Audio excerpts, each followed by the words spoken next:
Now, it's been something of a bittersweet result for one of London's clubs. On the one hand, Sutton United have moved up to League Two for the first time in their 123-year history.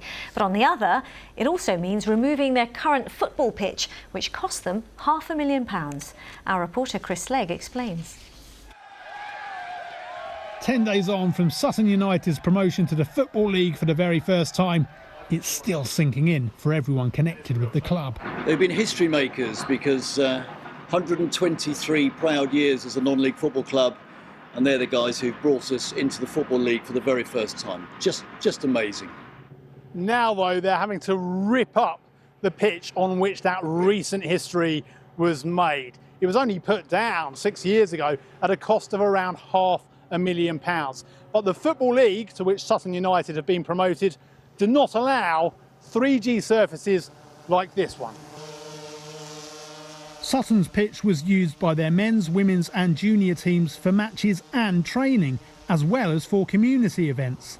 A grass pitch won't cope with all that, so with the exception of men's and women's matches, they'll have to find a new venue for everything else.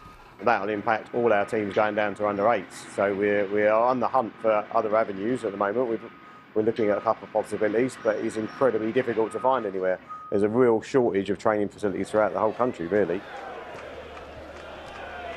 Comes back to Rory Deacon. Great effort! Deserved a better fate than that.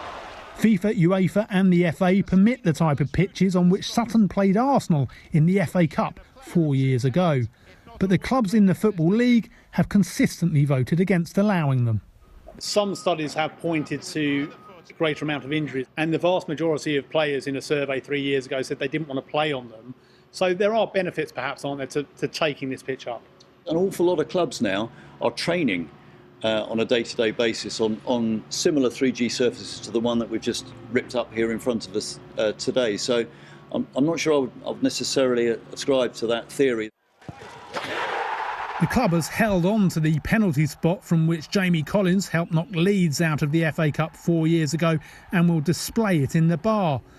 Other significant parts of the 3G turf are being auctioned off to fans, while the majority of the pitch is being sent for use elsewhere. The EFL says there are currently no plans to revisit the issue of whether 3G surfaces should be allowed. Sutton United are going up. Their pitch is coming up. Chris Legg, BBC London.